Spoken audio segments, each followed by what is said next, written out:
What is a problem? Anyone know that? What is a problem? Temporary lack of solution. That's a pretty good definition. Yeah.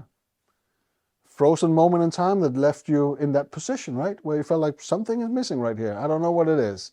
And people have a tendency of focusing on the problem as being the obstacle. It's not the obstacle. Because if you can identify a problem, that means there's another component. 9,999 therapists go, oh, let's figure out what the problem is, right? I want to figure it out. I want to understand you. I want to, check out your feelings, what it's all about, because then I have a book I can, go through and go, that's it. This is the solution, right?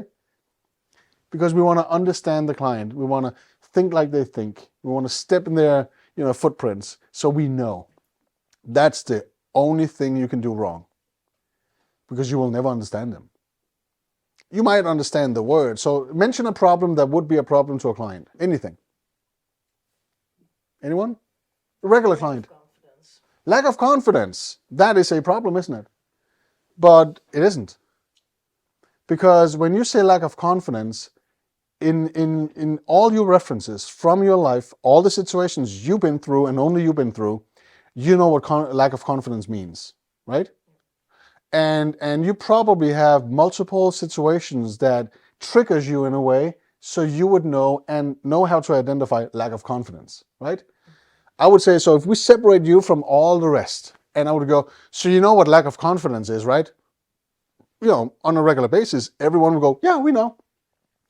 But you only know the word. You know what the word means in general. So if any one of you would go, I know exactly how she feels, you're absolutely wrong. Because you never had her situations. You never had that moment when she was 14 and something happened and somebody put her down real bad. Because in that situation, everything that was part of the environment is the trigger now. But to sum it all up, it's lack of confidence. But the emotions within it are so different. So if you go, yeah, I know, you're lying, right? So instead of trying to figure out your client, you should go, that's interesting. So in how do you want it to be instead? And usually clients go, that's a weird question. Like, it really isn't. So that's how it's been. That's past, no matter what. Because right now is right now. How do you want to be different? And when a client starts to talk about how they want to be different, now resources pops up. Because the only way she can identify a problem as lack of confidence due to this or that is because there's another component missing. And she wouldn't be able to identify the problem unless she actually do have the other component.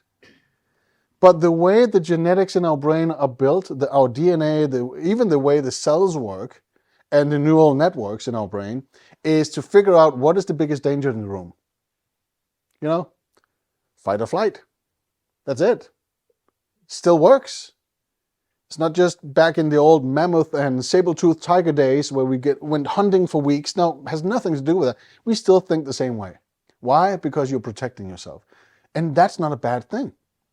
But if it takes over your behavior, it becomes a bad thing because now you endanger yourself.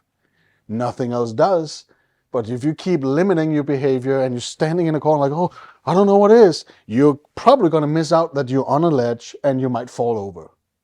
Because you're looking at the horizon, where's the danger, right? Make sense? So I would go right away, what's that other component? And usually clients go completely confused, like, I don't know what you're talking about. Well, if it's not that, what is it then? And now they start thinking. And now the other neural network starts to light up in the brain. And before you know it, they're overwhelmed physically and mentally with resources they haven't tapped into for a while. And the brain thinks it's a game.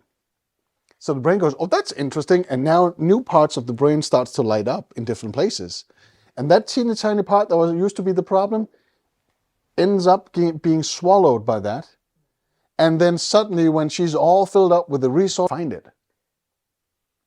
It's impossible to identify within the body. Your brain, though, the conscious go, well, I remember. So of course you do. We're not doing memory erasing, right? We don't do that. That's how it's been. And only because of that, you can feel all of this now. And clients go, wow, I didn't know. Like, that's it.